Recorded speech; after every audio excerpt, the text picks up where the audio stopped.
Kami datang dari Allah, kepada Allah kami kembali. Apabila aku sempurnakan kejadiannya dan aku tiupkan kepadanya daripada rohku. Ayat 72, Surah Sa'ad. Roh diumpamakan sebagai tubuh. Keupayaan yang menghidupkan roh dipanggil nyawa. Apabila ia hidup, ia mempunyai keupayaan untuk melahirkan berbagai macam bakat. Keupayaan yang melahirkan kehendak dinamakan nafsu. Keupayaan untuk melahirkan pengetahuan dinamakan akal. Roh yang satu boleh dilihat melalui 4 aspek. Aspek roh yang melahirkan bakat-bakat seperti mendengar, melihat, dan lain-lain dinamakan roh juga. Aspek roh yang melahirkan kehendak dinamakan nafsu. Aspek roh yang melahirkan pengetahuan dinamakan akal. Aspek roh yang melahirkan kehidupan dinamakan nyawa. Tuhan mengajar manusia mengenalinya melalui sifat atau nilai yang ada dengan manusia sendiri. Walaupun sifat manusia bukan sifat Tuhan. Dalam persoalan roh, aspek roh yang menghasilkan bakat-bakat dikaitkan dengan sifat kudrat. Nafsu pula dikaitkan dengan sifat iradat. Akal dikaitkan dengan sifat ilmu. Nyawa dikaitkan dengan sifat hayat. Kudrat Allah Subhanahu wa Ta'ala yang memberikan keupayaan kepada roh. Roh berperan membekalkan bakat-bakat, keupayaan serta tenaga. Kebisaan mendengar, melihat, berkata-kata, bergerak dan lain-lain adalah merupakan pekerjaan roh. Makanya ketika orang sudah meninggal ditinggalkan oleh rohnya maka tidak bisa berkata-kata jasadnya dan tidak bisa bergerak, bahkan kuburan yang jaraknya dekat saja tidak bisa didatangi sendiri, harus digotong dengan keranda. Roh memastikan setiap bakat itu pergi kepada alat atau panca indera yang sesuai dengannya. Roh menghantarkan bakat melihat kepada mata, mendengar kepada telinga, berkata-kata kepada lidah dan bakat-bakat lain dihantar kepada panca indera yang sesuai. Untuk masing-masingnya, roh ketika baru memakai jasad, akan kesulitan menggunakan panca indera dan anggota tubuh yang dipakainya, makanya tidak ada bayi lahir langsung bisa jalan dan berkata dengan fasih. Roh dikaitkan dengan urusan Allah Subhanahu wa Ta'ala, sebab itu pekerjaan roh adalah tepat dan sempurna. Roh tidak membuat salah dalam menempatkan bakat-bakat kepada anggota badan, seperti meletakkan bakat melihat kepada kaki atau bakat mendengar kepada lutut, bakat bicara kepada telinga. Dalam syariat roh diistilahkan sebagai malaikat. Malaikat yang menjaga matahari, bulan, bintang dan planet-planet lainnya akan menyeret masing-masing itu pada falak yang telah ditentukan oleh Tuhan dan pengaturannya telah dibekalkan kepada malaikat atau roh masing-masing. Malaikat menjalankan perintah Tuhan dengan tepat, tanpa kegoncangan yang datang dari nafsu dan akal. Roh atau malaikat, secara semula jadinya mempunyai sifat hanya mentaati perintah Allah Subhanahu wa Ta'ala tanpa berpikir atau memilih. Malaikat angin yang diperintahkan Allah Subhanahu wa Ta'ala supaya membinasakan sebuah negeri akan berbuat demikian tanpa belas kasihan, walaupun anak dipisahkan dari ibu bapaknya, istri dipisahkan dari suami, dan banyak nyawa terkorban serta harta benda yang rusak. Malaikat atau roh yang menghantar bakat melihat kepada mata akan terus berbuat demikian walaupun mata itu digunakan untuk melihat sesuatu yang dimurkai Allah Subhanahu wa Ta'ala, melainkan jika Allah Subhanahu wa Ta'ala memerintahkannya memberhentikan penghantaran bakat tersebut. Jadi, roh pada aspek bakat-bakat adalah serupa dengan malaikat yang menjalankan tugas tanpa rangsangan nafsu dan pertimbangan akal. Pada roh yang ditentukan untuk manusia ada aspek yang dipanggil nafsu. Nafsu menjadi faktor yang membedakan manusia dengan malaikat. Nafsu melahirkan kemauan, perasaan, timbang rasa dan semisalnya. Nilai-nilai yang ada pada nafsu mempengaruhi haluan roh menggunakan bakat-bakatnya. Jika tidak ada pengaruh nafsu, roh akan hanya menggunakan bakat-bakatnya untuk perkara-perkara kebaikan yang diridhoi Allah Subhanahu wa Ta'ala. Peranan nafsu menyebabkan bakat roh boleh digunakan untuk kebaikan atau kejahatan berdasarkan nilai-nilai yang menguasai nafsu. Tabiat nafsu yang berbagai macam menyebabkan ia dikenali dengan berbagai macam nama, berdasarkan kadar kebaikan atau kejahatan yang menjadi tabiat nafsu itu. Pada tahap nafsu bertabiat paling buruk ia dikenali sebagai nafsu amarah. Pada tahap ia berkemampuan membedakan yang baik dari yang buruk ia dinamakan nafsu lawamah. Pada peringkat nafsu lawamah, mengenali dan mengakui keburukan tidak menghilangkan sepenuhnya tabiat buruk itu dari nafsu. Apabila tabiat buruk itu sudah hilang sepenuhnya dari nafsu ia dinamakan nafsu mulhamah. Nafsu mulhamah, walaupun sudah tidak memiliki Tabiat buruk tetapi ia masih belum menetap dan bisa kembali dipengaruhi oleh tabiat buruk. Jika ia sudah menetap, teguh dan tabiat buruk tidak sampai kepadanya lagi, ia dinamakan nafsu mutmainah.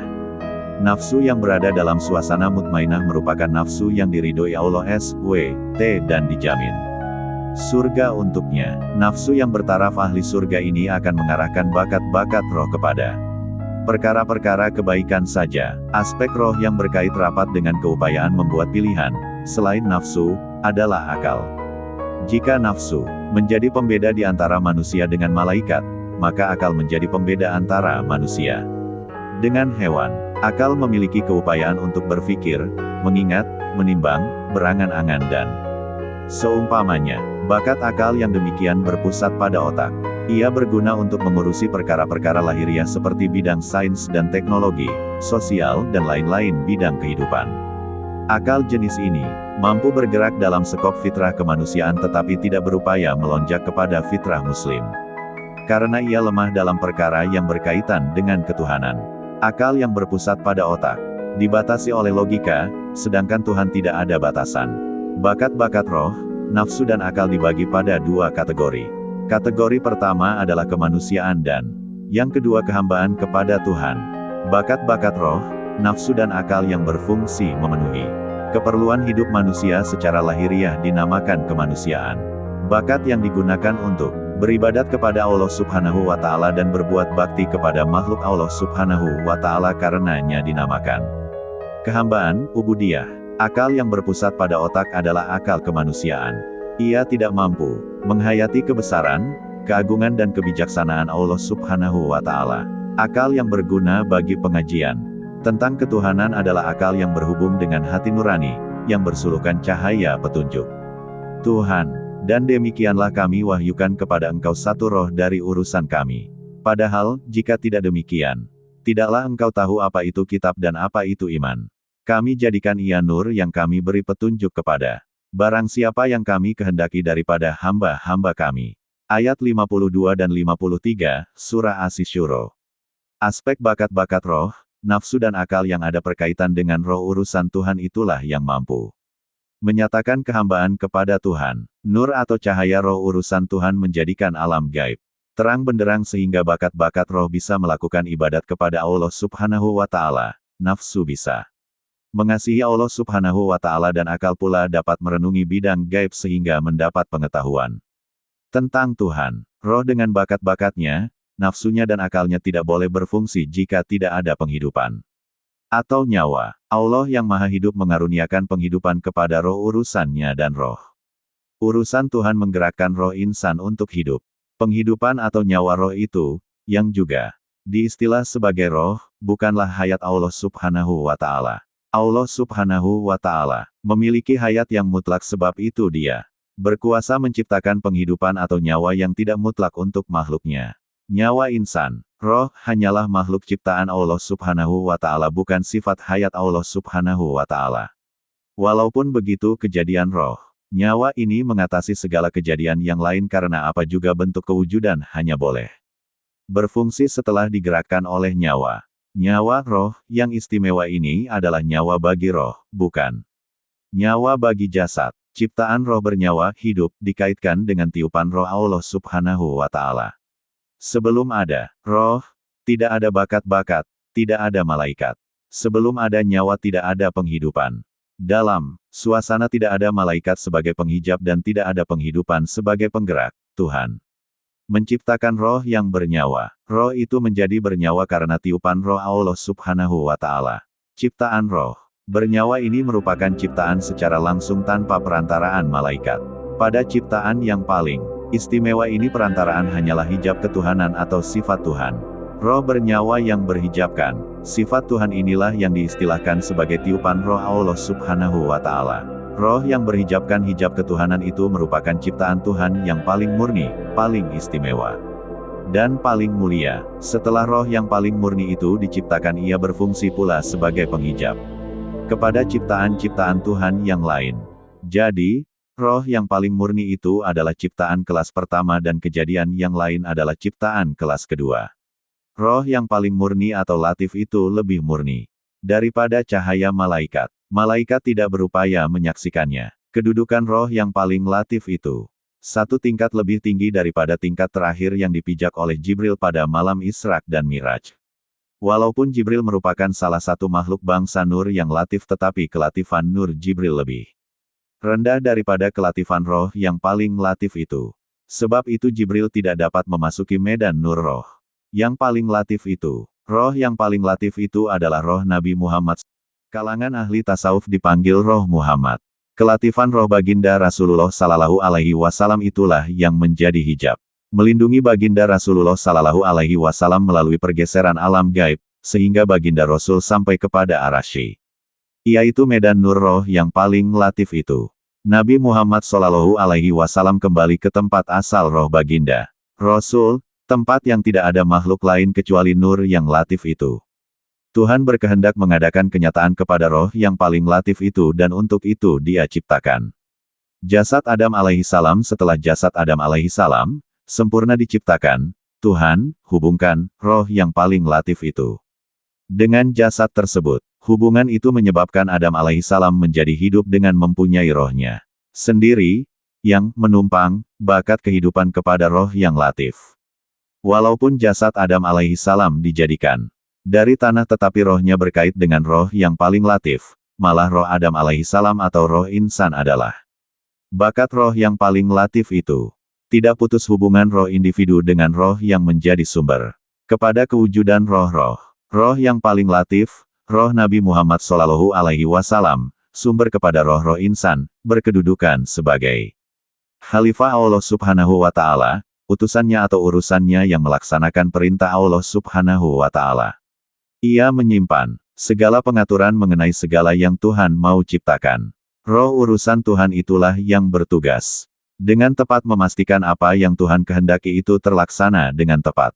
Dan tidak kami utuskan engkau, Muhammad, melainkan sebagai rahmat bagi sekalian alam. Ayat 107, Surah Al-Anbiya. Bakat kekhalifahan roh yang paling latif itu hanya menjadi kenyataan setelah Adam alaihissalam diciptakan. Adam alaihissalam dan keturunan beliau alaihissalam menjadi bekas menerjemahkan bakat-bakat Khalifah Allah Subhanahu wa Ta'ala yang menjadi urusan Allah Subhanahu wa Ta'ala.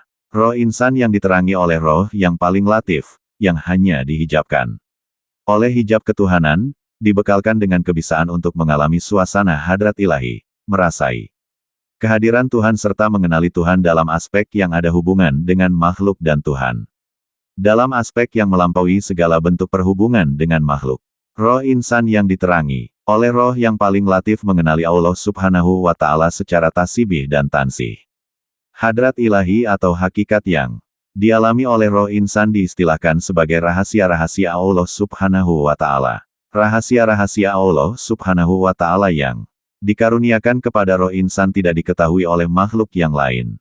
Oleh karena itu makhluk yang lain mesti akur dengan kedudukan insan sebagai Khalifah Allah Subhanahu wa Ta'ala. Oleh karena Adam alaihissalam yang menyatakan kekhalifahan itu, maka sekalian makhluk mesti akur dengan kedudukan Adam alaihissalam sebagai ciptaan Tuhan yang menanggung rahasia Allah Subhanahu wa Ta'ala yang paling mulia. Sekalian makhluk mesti tunjukkan bukti penerimaan tersebut dengan cara sujud menghormati Adam alaihissalam.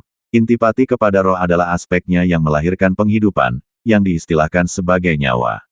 Seumpama air yang mengalir kepada seluruh tubuh, menggerakkan semua bakat-bakat. Atas dasar perkaitan roh dengan jasad, aspek nyawa itu dinamakan nyawa insan. Ada juga yang menamakannya insan batin. Ada juga yang memanggilnya insan rahasia Allah Subhanahu wa Ta'ala, untuk menggambarkan hubungannya dengan hadrat ilahi, rahasia Allah Subhanahu wa Ta'ala. Selain itu ada pula yang memanggilnya diri yang sebenarnya. Oleh karena kedudukan hubungannya dengan hadrat Tuhan, maka dialah yang benar-benar bertaraf hamba Tuhan, yang tahu melakukan kehambaan kepada Tuhan sebagaimana yang Tuhan kehendaki. Jika dia berhenti bekerja, maka semua bakat-bakat akan berhenti berfungsi. Jika dia menyembah Allah Subhanahu wa Ta'ala, maka semua bakat-bakat menyembah Allah Subhanahu wa Ta'ala. Roh mempunyai keupayaan untuk menghidupkan jasad dan menggerakkan bakat-bakat yang ada pada jasad. Kesan dari tindakan roh, jasad menjadi hidup dan keupayaan yang menghidupkan jasad itu dinamakan nyawa bagi jasad. Nyawa yang menghidupkan jasad ini biasanya dipanggil roh hewani. Roh yang menggerakkan roh hewani itu dinamakan roh insani. Roh hewani menghidupkan jasad. Roh insani juga memperoleh kehidupan dari insan sirullah, insan rahasia Allah Subhanahu wa Ta'ala. Apabila roh insani berhenti membekalkan roh hewani, jasad akan mengalami kematian, tetapi roh insan tidak mati walaupun jasad sudah mati. Oleh sebab itu kematian jasad tidak menyelamatkan manusia dari soal jawab di dalam alam kubur. Alam kubur merupakan salah satu dari pintu surga ataupun pintu neraka. Insan yang hidup di dalam kubur akan memandang kepada salah satu tempat kesudahannya, sama ada surga atau neraka. Bahagia sudah dapat dirasakan oleh ahli surga sekalipun kiamat belum terjadi. Roh hewani atau nyawa kepada jasad bekerja melalui pernafasan, yaitu udara yang keluar masuk melalui hidung dan mulut, dan juga aktivitas turun naik di dalam jantung yang mengalirkan darah ke seluruh tubuh. Roh hewani dan aktivitas jasad berkait rapat. Jika pengaliran udara ke dalam jasad ditahan atau aktivitas jantung diberhentikan, roh hewani tidak berupaya lagi menghidupkan jasad. Jadi, nyawa jasad dan jasad saling bergantungan, saling perlu memerlukan. Tubuh yang sehat dengan jangka hayat nyawa jasad ada kaitan. Kesatuan bakat-bakat roh, nafsu, akal dan nyawa dinamakan rohani atau hati nurani yang bertaraf. Hamba Tuhan yang sebenarnya, dalam keadaan yang asli, tanpa pengaruh alam jasad dan alam benda. Rohani berkedudukan sebagai insan yang sempurna. Rohani dikuasai oleh sifat wahdaniyah, yaitu rohani menyaksikan keesaan Allah Subhanahu wa Ta'ala, tidak menyekutukannya dengan sesuatu apapun. Kecenderungan rohani hanya satu, yaitu melakukan ubudiyah atau kehambaan kepada Allah Subhanahu wa Ta'ala. Dan ingatlah, tatkala Tuhan engkau mengambil dari anak cucu Adam dari tulang-tulang punggung mereka, dan Dia jadikan mereka saksi atas diri mereka sendiri, bukankah aku Tuhan engkau? Semua menjawab, memang, kami menyaksikan. Supaya jangan kamu berkata di hari kiamat, sesungguhnya kami lalai dari ini, atau supaya tidak kamu katakan, yang musyrik itu hanyalah bapak-bapak kami yang dahulu, sedangkan kami ini hanyalah keturunan sesudah mereka. Maka apakah engkau akan membinasakan kami lantaran apa yang dikerjakan oleh orang-orang yang berbuat salah? Dan demikianlah kami jelaskan ayat-ayat itu supaya mereka kembali. Ayat 172-174, Surah Al-A'raf. Sebelum bercantum dengan jasad semua keturunan Adam yang masih dalam keadaan rohani yang suci, murni, yang menyaksikan keesaan Tuhan, telah dihadapkan oleh Tuhan dengan ikrar ubudiyah, kehambaan. Sekalian mereka menyaksikan dan mengakui ketuhanan Allah Subhanahu wa Ta'ala. Rohani menyaksikan, yang demikian karena mereka bermakrifat tentang keesaan Allah Subhanahu wa Ta'ala dan ketuhanannya. Rohani yang telah bermakrifat tentang Allah Subhanahu wa Ta'ala itulah diri manusia yang sebenarnya, sementara jasad adalah alat baginya membuktikan kehambaannya kepada Tuhan.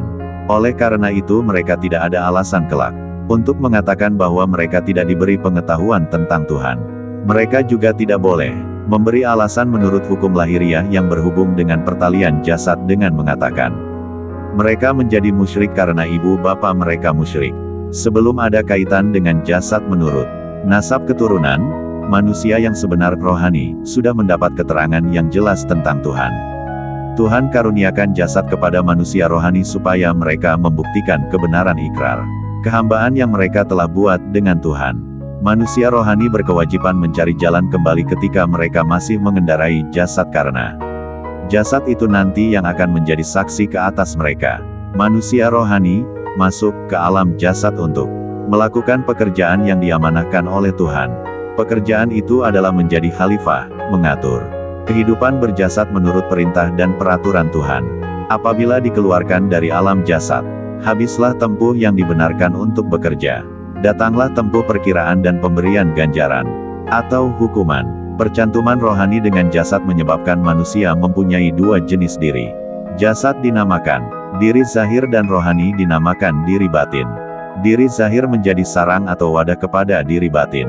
Jasad, yang pada mulanya berkedudukan sebagai mayat bertukar menjadi hidup dan mempunyai nilai-nilai kehidupan setelah ia bersemayam dengan diri rohani. Diri rohani pula yang pada mulanya tidak dapat memamerkan bakat-bakat dan nilai-nilai yang ada padanya, telah bisa menjadi nyata dan memamerkan Apa yang ada dengannya? Percantuman dengan diri batin melahirkan pada diri zahir nyawanya, bakat-bakatnya, nafsunya dan akalnya. Alam diri zahir adalah jasadnya dan alam kebendaan yang nyata. Diri zahir berkehendakkan apa yang menggembirakan jasadnya dari benda-benda dan perkara-perkara yang nyata. Diri zahir juga menggunakan akalnya pada perkara yang nyata. Nafsu dan akal diri zahir akan mengarahkan segala bakat dan kekuatannya kepada benda dan perkara yang zahir. Tidak ada keinginannya untuk melakukan ibadat kepada Allah Subhanahu wa Ta'ala dan melakukan kebaktian kepadanya. Tidak lahir pengetahuannya tentang Tuhan. Tidak ada kasih sayangnya kepada Tuhan. Tidak ada renungannya kepada kebesaran dan kebijaksanaan Tuhan. Segala-gala yang pada diri zahir adalah yang zahir juga. Tidak ada urusan kehambaan kepada Tuhan pada diri zahir. Keadaan diri zahir adalah matanya tertutup dari melihat kepada sesuatu tentang Tuhan. Telinganya tuli dari mendengar peringatan Tuhan, mulutnya terkunci dari bicara tentang Tuhan dan bakat-bakat anggotanya terikat dari melakukan kehambaan kepada Allah Subhanahu wa Ta'ala. Diri batin atau manusia rohani berkewajiban membuka tutupan dari mata diri zahir agar ia bisa melihat sesuatu tentang Tuhan, membuka penyumbat telinganya agar ia bisa mendengar sesuatu tentang Tuhan, membuka kunci mulutnya agar ia bisa bicara sesuatu tentang Tuhan dan membuka ikatan anggotanya agar ia bisa melakukan sesuatu karena Tuhan. Pekerjaan manusia rohani sangat berat. Manusia zahir menjadi ujian bagi manusia rohani. Kebanyakan manusia rohani tertarik kepada keelokan manusia zahir dengan kepuasan yang dinikmati oleh manusia zahir. Manusia rohani yang sepatutnya menjadi khalifah kepada manusia zahir telah berubah menjadi alatnya. Adam A.S. merupakan manusia zahir yang pertama, bersanding dengan manusia rohani. Tugas Adam A.S.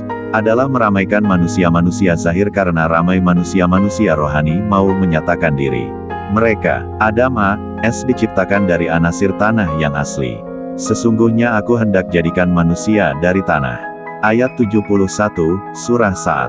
Ciptaan pertama yang dari tanah itu diberikan keupayaan untuk melahirkan keturunan. Keturunan Adam alaihissalam membiak melalui percantuman unsur bapa dengan unsur ibu. Kedua-dua unsur tersebut bercantum di dalam perut ibu dalam suasana yang diuruskan oleh Tuhan yang dinamakan Rahim. Rahim ini dinisbahkan kepada nama Tuhan Ar-Rahim, yang pengasih dan penyayang. Cantuman unsur ibu dengan unsur bapa, setelah melalui beberapa proses, akhirnya membentuk satu bentuk kewujudan yang bernama manusia zahir. Apabila manusia zahir sudah berumur di antara 120 hingga 145 hari, manusia zahir yang di dalam perut ibu itu dikawinkan dengan manusia rohani oleh urusan Tuhan yang bernama Ar-Rahim itu. Apabila menjangkau usia 9 bulan 10 hari, manusia yang sudah bercantum unsur zahir dengan unsur rohani dan telah dicelup di dalam pencelupan Ar-Rahim, meluncur keluar dari alam kandungan ibu kepada alam dunia. Manusia masuk ke dunia setelah menerima pencelupan daripada Ar-Rahim, membawa bekal sesuatu yang sangat murni, sebagaimana dinyatakan oleh Rasulullah SAW, yang bermaksud, setiap anak dilahirkan dalam keadaan fitrah. Percantuman dengan manusia zahir, terikat dengan darah, daging dan tubuh seluruhnya, diselimuti pula oleh hijab yang tebal, yaitu dunia, menyebabkan manusia rohani lupa kepada asal-usulnya dan lupa kepada ikrar yang telah dibuatnya dengan Tuhan. Pengetahuannya tentang Tuhan juga tertutup. Mereka lupa kepada jalan kembali ke tempat asal mereka. Walaupun lupa tetapi benih fitrah masih tersembunyi di dalam buminya. Tuhan yang Maha Penyayang, Maha Pengampun menghantarkan kitab-kitab suci dan rasul-rasul untuk menyiramkan fitrah suci itu agar ia tumbuh dan keluar dari bumi yang gelap gelita untuk menyaksikan kebenaran yang sudah ada dengannya. Dan sesungguhnya telah kami utuskan Musa dengan ayat-ayat kami, bahwa engkau keluarkan kaum engkau dari gelap gelita kepada terang benderang, dan peringatkanlah mereka dengan hari-hari Allah. Sesungguhnya pada yang demikian itu adalah tanda-tanda bagi tiap-tiap orang yang sabar dan bersyukur. Ayat 5, Surah Ibrahim. Rasul-rasul memberi peringatan kepada manusia rohani tentang hari-hari Allah SWT, yaitu suasana asal. Mereka yang mengenal Tuhan dan mengabdikan diri kepada Tuhan, disaksikan oleh ikrar mereka sendiri.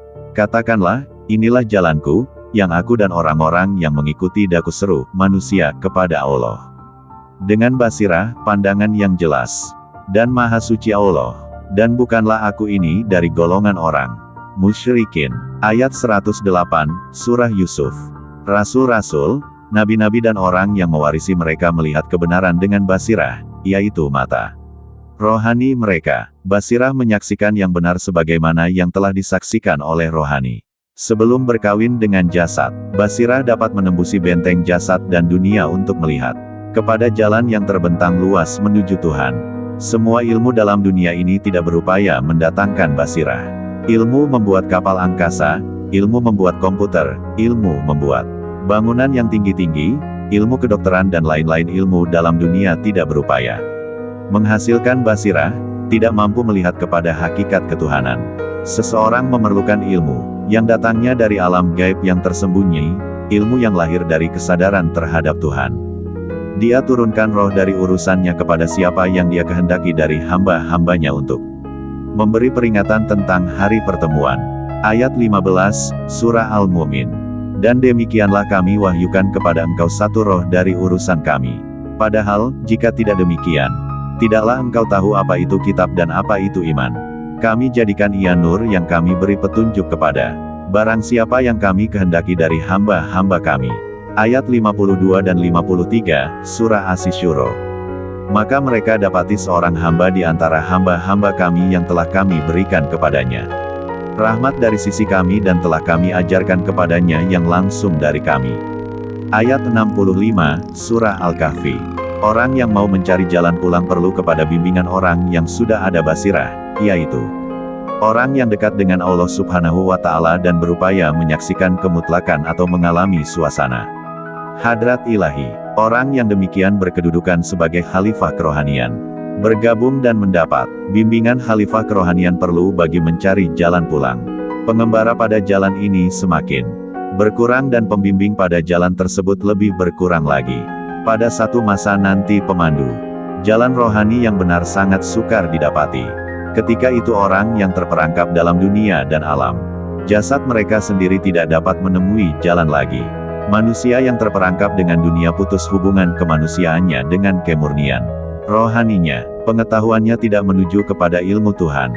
Dia hanya bisa berpikir tentang kehidupan duniawi saja. Dia bisa menjadi saintis yang bijak atau pemimpin yang handal, tetapi akalnya tidak berupaya menyingkap rahasia ketuhanan yang tersembunyi di sebalik yang nyata. Nafsunya tidak menuju kepada iradat Tuhan. Dia tidak ada selera untuk mengingat Tuhan, tidak ada rasa kasih sayang kepada Tuhan dan tidak takut atau malu kepada Tuhan. Keinginannya semata-mata tertumpu kepada kesenangan duniawi. Nafsu yang bertaraf begini menjadi istana iblis. Nyawanya pula hanyalah hembusan nafas serta peredaran darah yang hampa. Tidak ada kelezatan bermunajat kepada Allah Subhanahu wa Ta'ala. Anggota tubuhnya tidak digunakan untuk berbakti kepada Allah Subhanahu wa Ta'ala. Segala daya dan upayanya ditujukan untuk memperoleh kemewahan dan menikmati kesenangan hidup di dunia semata-mata. Setiap anasir alam menjadi tarikan kepada orang yang seperti ini. Unsur zahirnya menjadi bertambah kuat sehingga keupayaan unsur rohaninya terkunci dan terpenjara. Orang yang seperti ini berkedudukan seperti hewan yang pandai berpikir dan pandai berkata-kata. Tidak ada bedanya taraf hewan cerdik ini dengan hewan lain yang tidak berakal. Manusia rohani yang dapat membebaskan dirinya dari fitnah yang datang dari manusia zahir akan dapat menghadap kepada Tuhan, berbakti kepadanya dan menjalankan perintahnya dengan menggunakan manusia zahir dan lain-lain anasir zahir. Nafsunya menghadap kepada iradat Tuhan. Lahirlah rasa kasih, sayang kepada Tuhan. Keinginan untuk menghampiri Tuhan sangat kuat dalam jiwanya. Semangat untuk berbakti kepada Tuhan selalu berada pada tahap yang tinggi. Akalnya menghadap kepada ilmu Tuhan. Kelihatanlah kepadanya kebesaran, keagungan dan kebijaksanaan Tuhan. Digunakannya akalnya untuk mengurusi kehidupan harian agar sesuai dengan kehendak Tuhan. Apabila nafsu dan akal sudah menjurus ke jalan Tuhan, maka semua bakat-bakat yang ada pada dirinya tidak lagi digunakan untuk berbuat sesuatu yang dimurkai Tuhan. Kebaktiannya kepada makhluk Tuhan merupakan kebaktiannya kepada Tuhan karena dia berbuat demikian demi menjunjung perintah Tuhan. Manusia rohani yang nafsu, akal dan anggotanya berjalan pada jalan Tuhan, nyawanya atau diri. Batinnya yang paling seni akan merasakan kelezatan bermunajat kepada Tuhan dan dapat mengalami suasana hadrat Tuhan. Mengalami suasana hadrat Tuhan dikatakan mengenali Tuhan melalui jalan rahasia, karena pengalaman yang demikian tidak bisa disamakan dengan apa juga bentuk pengalaman yang lain. Diri batin yang sampai kepada suasana tersebut digelarkan insan sirullah, insan rahasia Allah Subhanahu wa Ta'ala. Kurung tutup titik. Rahasia Allah Subhanahu wa Ta'ala bukanlah Allah Subhanahu wa Ta'ala. Tidak benar jika dikatakan Allah yang menjadi batin. Kepada insan batin atau Allah adalah nyawa kepada manusia rohani. Perkaitan Allah dengan manusia bukanlah hubungan secara langsung dalam nyata atau gaib. Ia bukan hubungan seperti kulit dengan daging atau roh dengan jasad. Ia juga tidak seperti hubungan roh dengan roh. Tuhan mengatakan roh adalah amr, urusan Tuhan. Kedudukan insan batin, roh atau rohani hanyalah seperti kedudukan amr Tuhan, bukan tubuh kepada Tuhan, bukan bekas yang mengalir di dalamnya sifat atau bakat Tuhan. Apa saja yang selain Tuhan adalah ciptaan Tuhan, bukan Tuhan. Kelatifan diri batin, roh atau rohani menyebabkan mudah timbul sangkaan yang menyamakannya dengan Tuhan atau memperhubungkannya secara langsung dengan Tuhan. Bunyi seruling bukanlah bunyi suara orang yang meniup seruling. Seruling menjadi hijab yang menceritakan bahwa ada orang yang meniup seruling. Suara seruling membawa perutusan dari peniupnya. Suara seruling membawa kehadiran peniupnya. Kehadiran tersebut adalah rahasia peniup seruling dan rahasia seruling itu sendiri. Orang arif mengenali peniup seruling dengan mendengar suara seruling. Orang arif juga mengenali jenis seruling melalui bunyinya. Perkenalan itu menjadi mungkin karena di antara peniup seruling dan seruling ada rahasia atau kehadiran yang bercerita. Rahasia atau kehadiran itulah hubungan di antara peniup seruling dengan seruling dan bunyi seruling. Hubungan Tuhan dengan insan batin, roh atau rohani lebih unik daripada hubungan peniup seruling, dan bunyi seruling. Hadrat, kehadiran Tuhan atau rahasia Tuhan lebih unik daripada kehadiran peniup seruling. Hadrat Tuhan dirasai oleh batin manusia dalam suasana tiada berhuruf, tiada bersuara, tiada berupa dan tiada upaya untuk menceritakannya. Sebab itulah suasana tersebut menjadi rahasia di antara Tuhan dan insan batin. Insan batin itu dinamakan insan sirullah, insan rahasia Allah. Ia bermaksud insan diberi keupayaan oleh Allah SWT untuk menanggung hadratnya, rahasianya, amanahnya dan nurnya. Apa juga istilah yang digunakan ia membawa maksud yang sama, yaitu keadaan Tuhan dan yang berkaitan dengannya dinamakan urusan Tuhan. Roh sebagai ciptaan Tuhan yang paling unik, istimewa dan luar biasa, dalam keadaan keasliannya yang murni berfungsi sebagai perutusan yang membawa urusan Tuhan. Pengaturan perjalanan manusia rohani adalah kembali kepada kedudukannya yang asal, yang bertaraf amr Tuhan. Manusia rohani yang kembali kepada taraf amr Tuhan itulah yang benar-benar mengenali Tuhan. Dalam mencari jalan pulang, manusia rohani mesti membawa bersama-samanya teman kerjanya, yaitu manusia zahir. Setelah manusia rohani dan manusia zahir bercantum bersama, maka segala urusan adalah bersama. Ketika manusia rohani belum bercantum dengan manusia zahir, ia adalah suci, murni, dan tulen, tidak memikul sembarang beban. Setelah memikul beban, ia berkewajiban membawa beban itu kepada jalan yang benar bersama-samanya.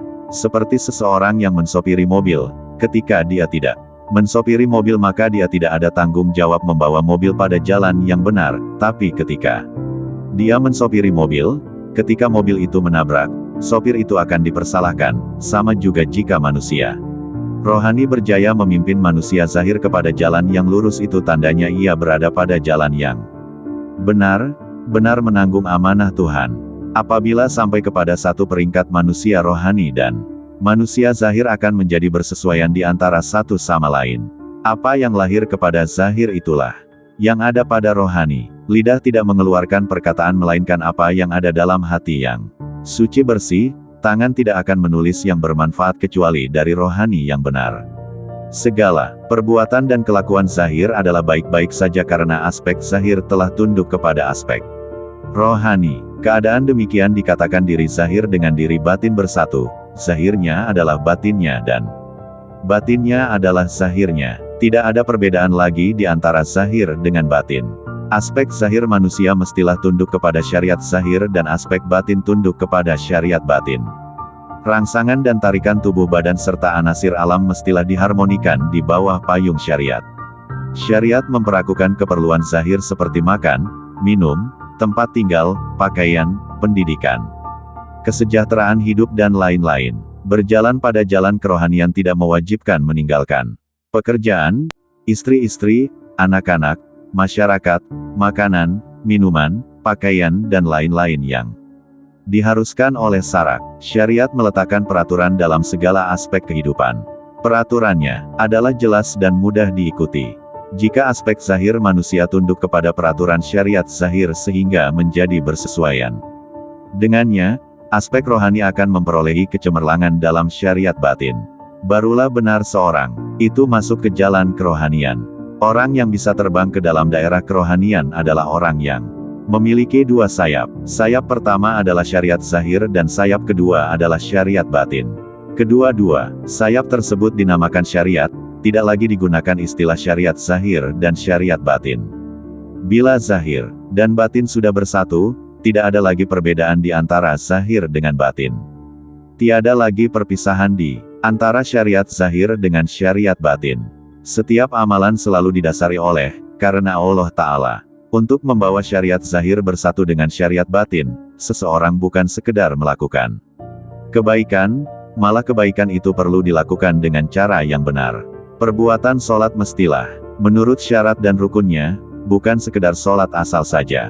Melakukan pekerjaan yang halal mestilah dengan cara yang betul agar kemanfaatannya maksimal dan kemudaratan bisa dilakukan dari pekerjaan tersebut. Begitu juga dalam urusan mendidik anak-anak dan lain-lain. Setiap ahli syariat Muslim berkewajiban mempelajari cara yang betul dalam melakukan apa juga pekerjaan dan amalan yang baik yang perlu dilakukannya. Orang yang mau kembali kepada jalan Tuhan perlulah faham bahwa dia tidak ada hak untuk mengubah apa yang telah dihukumkan oleh Tuhan. Apa yang Tuhan katakan benar mesti diterima sebagai benar. Apa yang Tuhan katakan salah mesti diterima sebagai salah. Tidak ada sesiapa yang berhak memindah apa yang Tuhan telah tentukan. Tidak ada sesiapa yang boleh mengubah waktu sholat 5 waktu atau bulan yang difardukan berpuasa. Tidak ada sesiapa yang boleh menghalalkan zina, arak, judi dan riba. Dengan alasan apapun, perbuatan yang Tuhan haramkan tetap haram walaupun dilakukan main-main.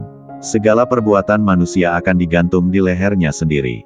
Dan tiap-tiap manusia kami gantungkan catatan amalannya pada tengkuknya, dan kami akan keluarkan baginya pada hari kiamat satu kitab yang dia akan menemuinya dengan terbuka. Ayat 13. Surah Bani Israel. Bila kehidupan dalam dunia ini diharmonikan menurut peraturan syariat, dunia ini tidak lagi menjadi dunia yang dibenci, malah ia menjadi taman untuk menanam tanaman akhirat. Ia menjadi medan untuk mempertajamkan kerohanian. Orang yang benar-benar mencari jalan kerohanian dalam dunia ini akan menemuinya. Tuhan sediakan dalam setiap kaum, orang-orang pilihan yang berkemampuan membimbing orang kepadanya. Manusia pilihan itu adalah para arif billah, insan sejati yang menjadi khalifahnya. Orang arif, walaupun rohani mereka sangat elok, tetapi ia ditutupi oleh keadaan luar yang sangat sederhana dalam segala segi dan mereka terdiri dari orang-orang yang tidak terkenal. Namun, orang yang demikian adalah umpama air wangi Tuhan di dalam dunia, boleh dicium keharumannya oleh orang-orang yang beriman, benar dan jujur saja. Orang yang mencium keharuman itu akan mengikuti baunya. Keharuman yang muncul dari orang arif melahirkan rasa rindu kepada Tuhan dalam hati orang yang beriman. Rasa rindu menarik kaki orang yang beriman untuk berjalan pada jalan Tuhan, kembali kepada kedudukannya yang asli. Orang yang bisa berjalan dengan mudah kepada Tuhan adalah orang yang lebih sempurna kedudukan syariatnya. Hakikat atau kebenaran sejati tidak muncul dengan baik sebelum syariat betul kedudukannya. Hakikat yang tidak sesuai dengan syariat adalah kebenaran bayangan semata-mata, bukan kebenaran sejati.